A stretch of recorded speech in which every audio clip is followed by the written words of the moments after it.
ಪ್ರೀತಿಯ ದೇವರ ಮಕ್ಕಳೇ, ನಾವು ಬಾಳುತ್ತಿರುವ ಈ ಕಾಲವು ಅಂತ್ಯಕಾಲದ ಅಪಾಯಗಳು ಹೆಚ್ಚುತ್ತಿರುವ ಕಾಲ. ಸೈತಾನನು ಬಹಳ ವೇಗವಾಗಿ ದೇಶದಲ್ಲಿ ಭಯಂಕರವಾದ ಕೇಡುಗಳನ್ನು, ಬಿಕ್ಕಟ್ಟುಗಳನ್ನು ಉಂಟು ಮಾಡುವ ಕ್ರೂರ ಕಾಲ. ಇಂತಹ ದುಷ್ಟತ್ವದ ಕಾಲದಲ್ಲಿ ಬಾಳುತ್ತಿರುವ ನಮಗೆ ಸುರಕ್ಷತೆ ಬಹಳ ಅವಶ್ಯಕವಾಗಿದೆ. ಆದ್ದರಿಂದಲೇ ದೇವರಾದ ಕರ್ತರು ಇಂದು ನಿಮ್ಮನ್ನು ನನ್ನನ್ನು ನೋಡಿ, ಅಂಜಬೇಡ, ನಿನ್ನನ್ನು ಉದ್ಧರಿಸಲು ನಾನೇ ನಿನ್ನೊಂದಿಗಿರುವೆನು ಎಂದು ಯೆರೆಮೀಯ 1ನೇ ಅಧ್ಯಾಯ 8ನೇ ವಾಕ್ಯದಲ್ಲಿ ಹೇಳಿದೆ. ಒಂದು ಸಂರಕ್ಷಣೆಯ ವಾಗ್ದಾನವನ್ನು ನೀಡುತ್ತಾರೆ ನಮ್ಮ ಯೇಸು. ಅಂದರೆ, ನನ್ನ ಮಗನೇ, ನನ್ನ ಮಗಳೇ, ಸಂದರ್ಭಗಳನ್ನು ನೋಡಿ ಹೆದರಬೇಡ, ನಿನ್ನನ್ನು ಉದ್ಧರಿಸಲು ನಾನೇ ನಿನ್ನೊಂದಿಗಿರುವೆನು ಎಂಬುದಾಗಿ. ನೀವು ಮನೆಯಲ್ಲಿದ್ದರೂ ಅಥವಾ ಕೆಲಸದಲ್ಲಿದ್ದರೂ ಅಥವಾ ವ್ಯಾಪಾರ ಮಾಡುವ ಸ್ಥಳದಲ್ಲಿ ಇದ್ದರೂ ಅಥವಾ ಪ್ರಯಾಣ ಮಾಡುತ್ತಿದ್ದರೂ, ಶಾಲೆಯಲ್ಲೂ ಇದ್ದರೂ ಕಾಲೇಜಿನಲ್ಲಿ ಇದ್ದರೂ ದಾರಿಯಲ್ಲಿ ಇದ್ದರೂ ಕೂಡ, ನೀವು ಎಲ್ಲಿದ್ದರೂ ಸರಿ, ಎಲ್ಲ ಸ್ಥಳದಲ್ಲೂ ನಾನು ನಿನ್ನೊಂದಿಗೆ ಇರುವೆನು ಎಂದು ಕರ್ತರು ನಿಮಗೆ ವಾಗ್ದಾನ ಮಾಡುತ್ತಾರೆ. ಆತನು ಯಾವುದಕ್ಕಾಗಿ ನಮ್ಮೊಂದಿಗೆ ಇದ್ದಾರೆ? ಹೋರಾಟಗಳು ತುಂಬಿದ ನಮ್ಮ ಜೀವನದಲ್ಲಿ ಎಲ್ಲಿ, ಯಾವಾಗ, ಯಾವ ರೀತಿ ಕೇಡು ಬರುತ್ತದೆ, ಯಾವ ಅಪಾಯ ಬರುತ್ತದೆ ಎಂದು ನಮಗೆ ತಿಳಿಯದು. ಬಹುಶಃ ನಾವು ಕೆಲಸ ಮಾಡುವ ಸ್ಥಳದಲ್ಲಿ ಅಪಾಯ ಬರಬಹುದು ಅಥವಾ ವ್ಯಾಪಾರ ಮಾಡುವ ಸ್ಥಳದಲ್ಲಿ ಅಪಾಯ ಬರಬಹುದು. ಸೈತಾನನು ನಮಗೆ ವಿರೋಧವಾಗಿ ಎಲ್ಲಿ ಯಾವ ರೀತಿ ಅಪಾಯಕಾರಿ ಕೃತ್ಯಗಳು ನೆಟ್ಟಿದ್ದಾನೆ ಎಂದು ನಮಗೆ ತಿಳಿಯದು. ಆದರೆ ನಮ್ಮನ್ನು ಸೃಷ್ಟಿಸಿದ ಕರ್ತನು ನಮ್ಮ ಮೇಲೆ ಬಹಳ ಅಕ್ಕರೆ ಉಳ್ಳವನಾಗಿದ್ದು, ನಿಮ್ಮನ್ನು ಉದ್ಧರಿಸಲು ನಮ್ಮೊಂದಿಗೆ ನಾನು ಇರುವೆನು ಎಂದು ನಮಗೆ ವಾಗ್ದಾನ ಮಾಡುತ್ತಾರೆ. ಎಷ್ಟು ದೊಡ್ಡ ಆಶೀರ್ವಾದ ಅಲ್ಲವೇ? ಆಕಾಶವನ್ನು, ಭೂಮಿಯನ್ನು, ಸರ್ವ ಸಂಪತ್ತನ್ನು ಉಂಟು ಮಾಡಿದ ಕರ್ತರು ನಮ್ಮೊಂದಿಗೆ ಇದ್ದಾರೆ ಸಾಕು. ಬೇರೆ ಯಾವ ಅಪಾಯಗಳನ್ನು ಸೈತಾನನು ನಮಗೆ ವಿರುದ್ಧವಾಗಿ ತೆಗೆದುಕೊಂಡು ಬರಲು ಸಾಧ್ಯ? ಯಾರು ನಮಗೆ ಯಾವ ಅಪಾಯ ಬಾಧೆಗಳನ್ನು ತೆಗೆದುಕೊಂಡು ಬಂದು ಬಿಡಲು ಸಾಧ್ಯ ಹೇಳಿ? ಆದ್ದರಿಂದ ಹೆದರಬೇಡಿರಿ.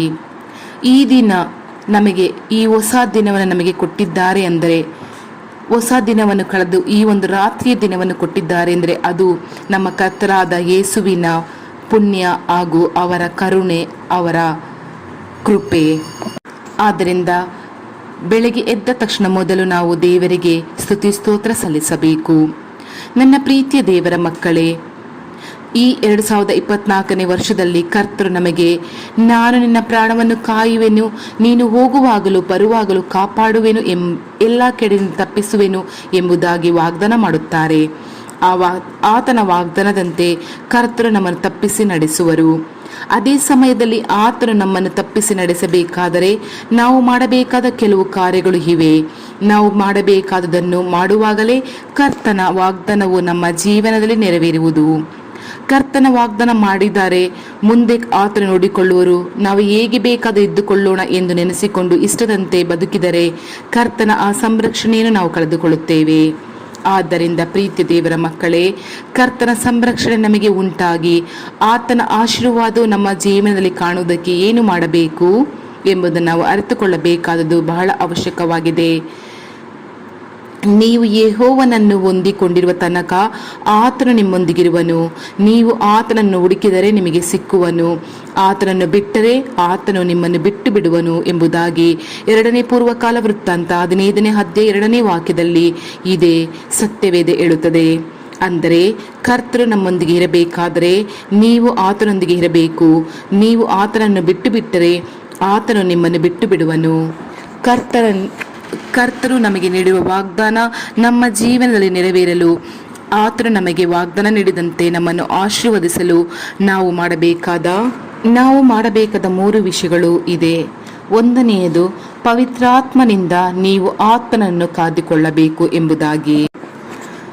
2 ತಿಮೋತಿ 1ನೇ ಅಧ್ಯಾಯ 14ನೇ ವಚನದಲ್ಲಿ, ನಿನ್ನ ವಶಕ್ಕೆ ಕೊಡಲ್ಪಟ್ಟಿರುವುದನ್ನು ಶ್ರೇಷ್ಠವೆಂದು ತಿಳಿದು ನಮ್ಮಲ್ಲಿ ವಾಸವಾಗಿರುವ ಪವಿತ್ರಾತ್ಮನ ಮೂಲಕ ಕಾಪಾಡು ಎಂದು ಅಪೊಸ್ತಲನಾದ ಪೌಲನ ಮೂಲಕ ಕರ್ತರು ನಮಗೆ ಆಲೋಚನೆ ನೀಡುತ್ತಾರೆ. 2ನೇಯದಾಗಿ, ದೇವದೂತರು ಜೊತೆಗೆ ಇರುವುದನ್ನು ನಾವು ನಂಬಬೇಕು. ನೀನು ಹೋಗುವಾಗಲೆಲ್ಲ ನಿನ್ನನ್ನು ಕಾಯುವುದಕ್ಕೆ ಆತನು ನನ್ನ ವಿಷಯವಾಗಿ ತನ್ನ ದೂತರಿಗೆ ಅಪ್ಪಣೆ ಕೊಡುವನು ಎಂಬುದಾಗಿ ಕೀರ್ತನೆ 91ನೇ ಅಧ್ಯಾಯ 11ನೇ ವಾಕ್ಯದಲ್ಲಿ ಸತ್ಯವೇದ ಹೇಳುತ್ತದೆ. 3ನೇಯದು, ಅಧಿಕಾರವನ್ನು ಉಪಯೋಗ ಮಾಡಿಕೊಳ್ಳಬೇಕು. ಸೈತಾನನನ್ನು ಎದುರಿಸಿರಿ, ಅವನು ನಿಮ್ಮನ್ನು ಬಿಟ್ಟು ಓಡಿ ಹೋಗುವನು ಎಂಬುದಾಗಿ ಯಾಕೋಬ 4:7 ಕರ್ತರು ಹೇಳುತ್ತಾರೆ. ಈ 3 ವಿಷಯಗಳನ್ನು ನಾವು ಗಮನದಲ್ಲಿ ಇಟ್ಟುಕೊಳ್ಳಬೇಕು. ಪ್ರೀತಿಯ ದೇವರ ಮಕ್ಕಳೇ, ಕರ್ತರು ಒಬ್ಬರೇ ಹೊರತು ಬೇರೆ ಯಾರೂ ಸ್ತುತಿಸಲ್ಪಡಲು ಅರ್ಹತೆ ಇಲ್ಲ. ಇದನ್ನು ನಾವು ಚೆನ್ನಾಗಿ ಅರ್ಥಕೊಳ್ಳಬೇಕು. ನಮಗೆ ಅಧಿಕಾರವನ್ನು ಕೊಟ್ಟಿದ್ದಾರೆ ದೇವರು ಸೈತಾನನನ್ನು ಎದುರಿಸಲು. ಅದನ್ನು ನಾವು ಎದುರಿಸೋಣ. ಹಾಗೂ ನಮ್ಮ ಸುತ್ತ ದೇವದೂತರನ್ನು ಕೊಟ್ಟಿದ್ದಾರೆ, ಅದನ್ನು ನಾವು ಉಪಯೋಗಿಸಿಕೊಳ್ಳೋಣ. ಅದೇ ಪ್ರಕಾರ ಪವಿತ್ರಾತ್ಮನನ್ನು ನಮಗೆ ಕೊಟ್ಟಿದ್ದಾರೆ. ಆ ಪವಿತ್ರಾತ್ಮನನ್ನು, ನಮ್ಮ ಆತ್ಮವನ್ನು ಕಾದುಕೊಳ್ಳೋಣ. ಪ್ರಾರ್ಥಿಸೋಣವೇ? ಮೊಣಕಾಲೂರೋಣ. ಒಳ್ಳೆಯ ತಂದೆಯೇ, ಅಂಜಬೇಡ, ನಿನ್ನನ್ನು ಉದ್ಧರಿಸಲು ನಾನೇ ನಿನ್ನೊಂದಿಗಿರುವೆನು ಎಂದು ವಾಗ್ದಾನ ಮಾಡಿದ ದೇವರೇ, ನಿಮಗೆ ಸ್ತೋತ್ರ ಸ್ತೋತ್ರ ಸ್ತೋತ್ರ. ತಂದೆಯ ದೇವರೇ, ನನ್ನನ್ನು ನನ್ನ ಕುಟುಂಬವನ್ನು ಸಂರಕ್ಷಿಸುತ್ತಿರುವ ಯೇಸುವೆ, ನಿಮಗೆ ಸ್ತೋತ್ರ.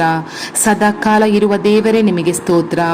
ತಂದೆಯ ದೇವರೇ, ನಾಳೆ ನೀವು ಪುನರುತ್ಥಾನ ಹೊಂದುವ ದಿವಸ ಎಂದು ಎಲ್ಲರ ಕಡೆಯೂ ಆಚರಿಸುತ್ತಿರುವ ಒಂದು ಕ್ಷಣ ಅಪ್ಪ. ಈ ಪುನರುತ್ಥಾನದಲ್ಲಿ ನನ್ನ ಜೀವನದಲ್ಲಿ ನಾನು ಹೊಸದಾಗಿ ಹುಟ್ಟಿ ನನ್ನನ್ನು ಕೂಡ ಪುನರುತ್ಥಾನವಾಗುವ ರೀತಿ ಮಾಡು ತಂದೆ. ಈ ಪಾಪ ಕೃತ್ಯಗಳಿಂದ ನನ್ನನ್ನು ಬಿಡಿಸು ಪ್ರಭುವೆ, ಯೇಸು ಕ್ರಿಸ್ತ ನಾಮದಲ್ಲಿ. ಆಮೇನ್ ಆಮೇನ್ ತಂದೆಯೇ. Thank you Lord Jesus Christ.